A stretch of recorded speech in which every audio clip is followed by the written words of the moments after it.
Hello everybody, this is Toys Doros and welcome to another edition of What's Happening Wednesday. This is a weekly roundup show that I like to do on my channel, which gives me the perfect opportunity to do exactly that. Keep you guys updated with things that are going on in the world of Transformers. I'll let you know what's happening with this YouTube channel and of course my Instagram, which is toys_rruss. Got loads to go through with you today, including a few things that we've seen before. I've just managed to find some better images or some better comparison shots. And of course we've got some new stuff, including some third party, which we're going to start off with in a second. And a very brief and quick apologies if my voice or I start coughing, or as you can see my eyes are all welling up. My hay fever's really got a hold of me today. We're going to start off with what I think looks brilliant. I'm very impressed by this guy. I think the only thing that looks a little dubious about this, doesn't look to be fair, the only thing that's dubious about this chap is his name. So this is Mech Toys. This is their 10 centimeter tall MS36 and his name is Sand Leopard. And obviously we can tell that this is based on G1 Sandstorm. This is of course just a prototype. You've just got the grey model there, no colours whatsoever. Robot mode looking phenomenal, helicopter mode looking brilliant, and there's always a weaker mode on all triple changes. I don't know why there just seems to be one weaker mode, but from this angle I think it looks brilliant. I think they've absolutely nailed it there. It just, unfortunately, from the top it just perhaps looks maybe a little bit too wide. But yeah, as I say, not a bad attempt. And bearing in mind, as I say, this guy is only 10 centimeters, so he's not it's not a huge toy. It's not Voyager class size. It's nowhere near. It's very small. It's very detailed, and I'm actually really excited to see this guy in colour. Let me know what you guys think of him as well. Right, we're also going to move on now to something that we've seen images of before. This is Masterpiece Blackout, and this again I think Hasbro and Takara, rightly so, don't get me wrong, rightly so, about to really up their game with the Masterpiece figures. That's of course Scorponok coming out on the back. The detail on this figure and the intricacies on it is simply stunning. It's also huge. As I say, I know we've seen some images of this. I know it's available to get, but there's some real good shots here, to be fair. There he is, of course, with the rest of the movie Masterpiece lineup of Decepticons. And what I really like, you can see there, he's got the helicopter blades from his back. He can actually carry them, some of them in his hand as a weapon. So he's got some on the back, some in his hand as a weapon.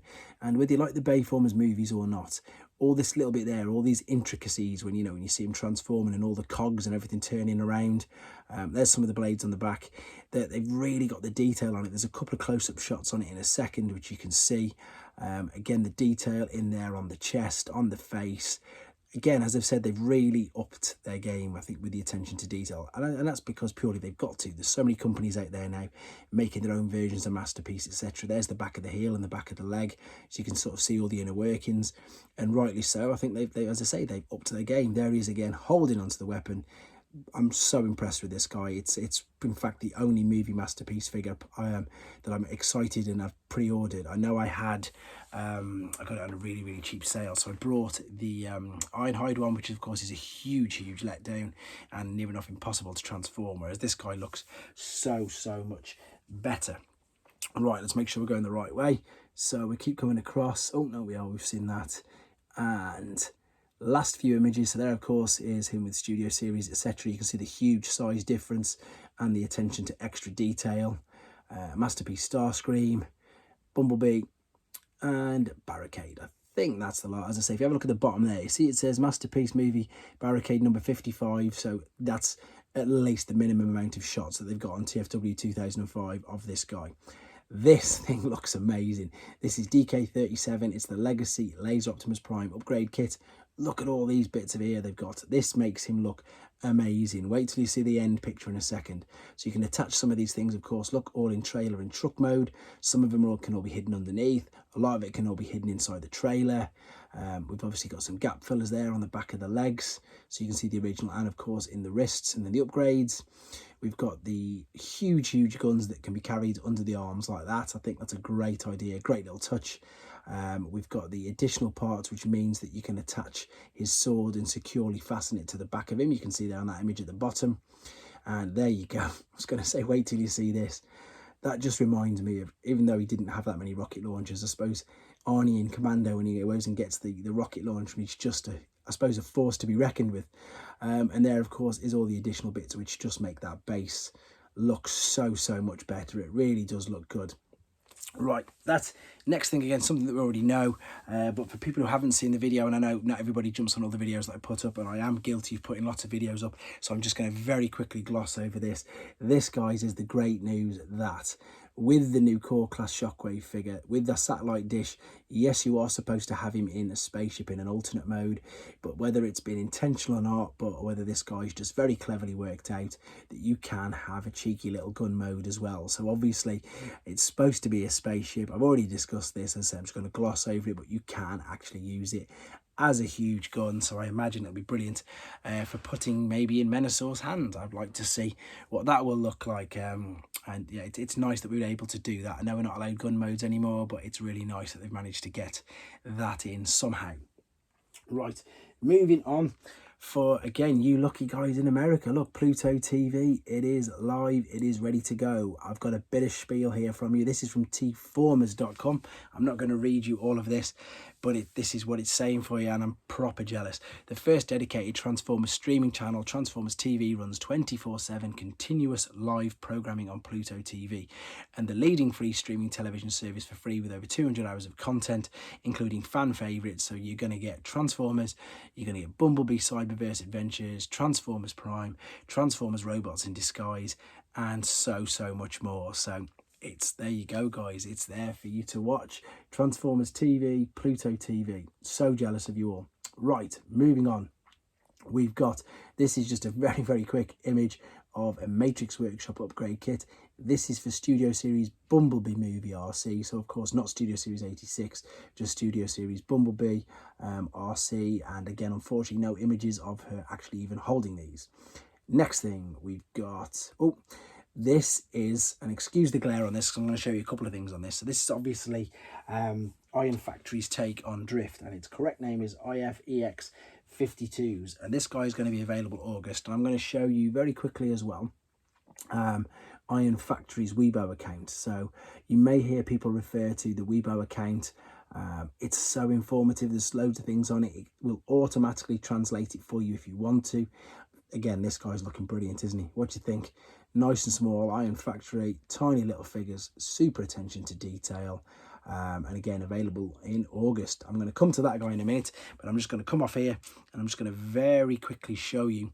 It'll start off in Chinese, but as soon as you click on it, so Weibo, you can see there it'll say Chinese simplified or English. So you press English, of course it'll translate it, and I suppose it'll translate it to the language that you've, I suppose, set your iPad up. But it's got everything, all the details on Iron Factory here if you want to see. So you've got, that's the toy forecast for this year, all of the figures they're expecting, and then we've got this particular figure here as well. Granted, I don't know all the names, but that's new, that's been put in since I've done this video, and this extra bit, and you can see there's the one I've just discussed, and saying that he's coming in August. So there's loads of great information. If you like your Iron Factory figures, there's just an abundance of it all on here. So it's Weibo, and so if you just, I suppose, type it to Google, Weibo Iron Factory, it will find it for you. Moving on to the final thing that we've got on here, and I still can't give you an official take on whether it's Robots in Disguise Scourge or Nemesis Prime or whatever.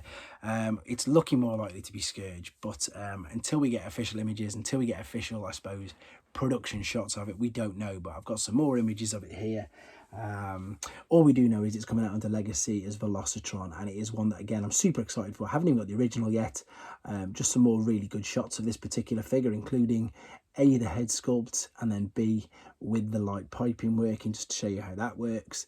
And then we've got a couple there. Look how basic the base is without all the extra bits in. I didn't realise how, I suppose, empty it was. The only difference is, I've just zoomed in by mistake, that you've got the silver. If you see there, you've got the silver gun, whereas you'll see in a minute some direct comparisons. There you go, the Laser Optimus ones is red, and there's a comparison of the weapons. That's standard Laser Optimus Prime and the new figure. There they are side by side. I like that. I don't know why they put that in, but I just like that little bit of a, suppose, comparison in with it as well. And then we've got some truck mode, completely different decals, obviously no flames down the side, very much looking like a Scourge. But again, can't confirm it. I'm sure it's going to be, guys, but I can't confirm it. There's the difference in the two trucks, comparison rather, and in the fully built truck as well. But so there you go, that's part 1. Part 2 will be coming at you tomorrow morning for as much stuff tomorrow morning for me in the UK, later on in the day for everybody else around the rest of the world or wherever you are. With regards to the channel, I've had loads of requests to do some things like these, to get some Generations figures out. So we're going to do some Generations videos, so a bit of a throwback with them. I'm going to do another Transformers Prime figure, literally Prime from Transformers Prime. I'm going to get around to doing eHobby Anime Blue Streak. I've still got all the new figures there, which I've still got to get through in time, and I've got so many good things coming in now. Japanese exclusives, things to help me complete the collection. Loads of unboxings planned, prepped as they arrive from different countries, so can't wait to share this all with you. Keep your other ideas and suggestions coming in, and please take care. Thanks for watching. Like and comment, and don't forget to subscribe.